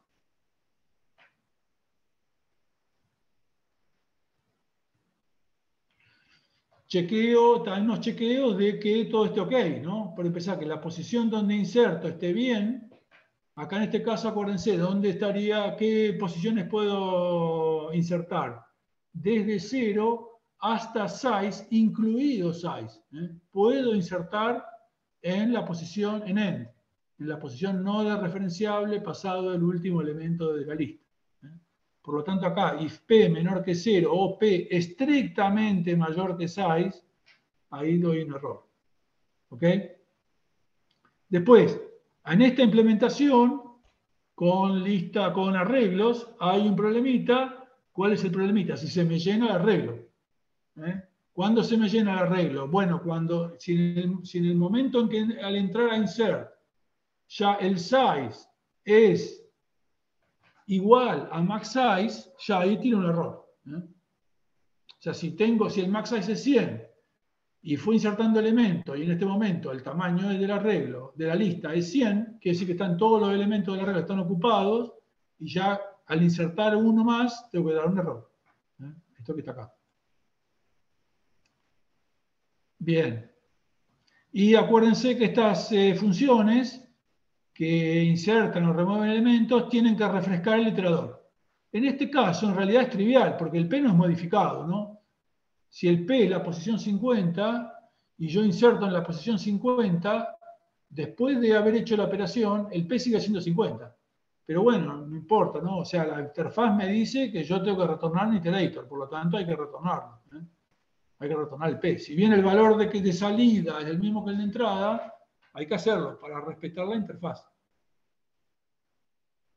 Bueno, el erase se lo dejo a ustedes. Básicamente tiene que copiar todos los elementos en una posición hacia arriba, habíamos dicho, ¿no? Y el erase de un rango también, se lo dejo medio para ustedes. Erase de un rango. ¿Qué tiene que hacer el erase de un rango? Bueno, fíjense, interesante para analizar el costo de esto, ¿no?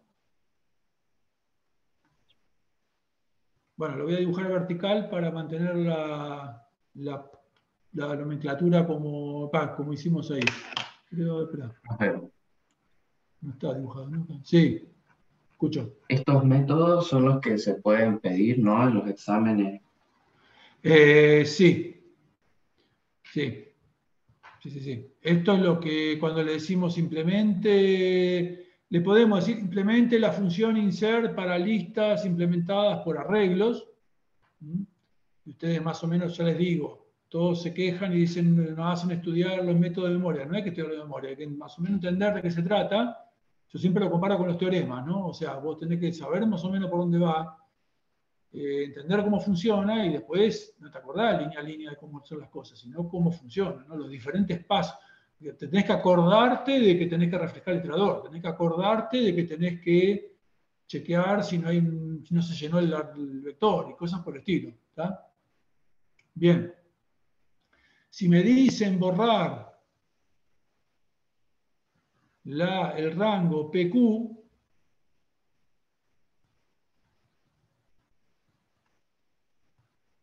sería desde P hasta Q. Acuérdense que es cerrado abierto, ¿no? O sea, que incluye a P, pero no incluye a Q. Q sería el siguiente. Al rango hay que borrar. Hay que borrar este rango rojo que está acá. Bueno, ¿qué hay que hacer? Hay que copiar el elemento que está en la posición Q a la posición que está en P, el Q más 1 al P más 1 y así siguiendo. Hay que copiar todo este rango que está acá. Vamos a ponerlo en azul. Este rango que está acá.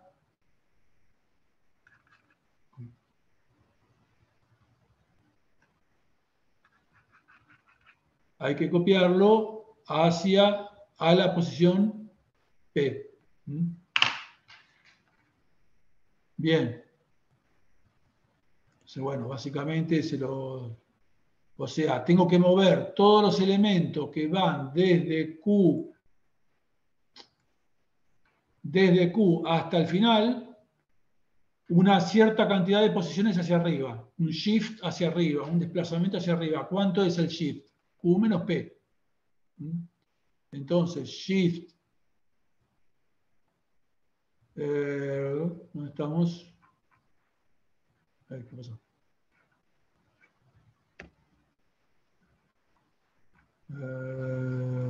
Estamos por acá.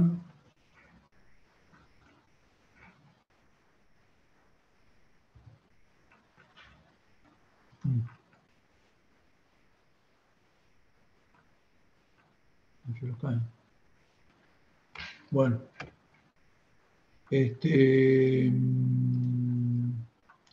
acá el array de PQ,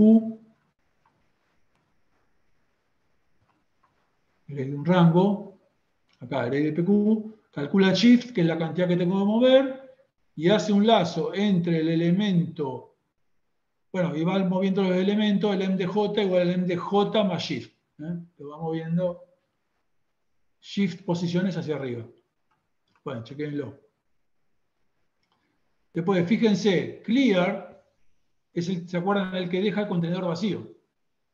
Bueno, clear, fíjense, prácticamente, en realidad, es un wrapper, lo puedo implementar en términos del array de rango. Porque si hago un array de beginEnd, es equivale a un clear, ¿no?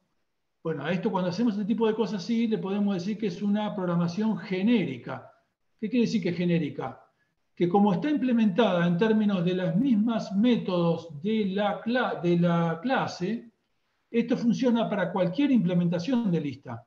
Acá lo hicimos para listas hechas por arreglos, pero en cualquier otra implementación en la que tengamos ya implementado el array de un rango, siempre vamos a poder definir el clear como el array de todo el rango beginEnd. Es más, incluso para cualquier contenedor, no solo para listas, para cualquier contenedor que tenga array de rango y tenga definido beginEnd, yo puedo decir que clear es un array de beginEnd. Eso le llamamos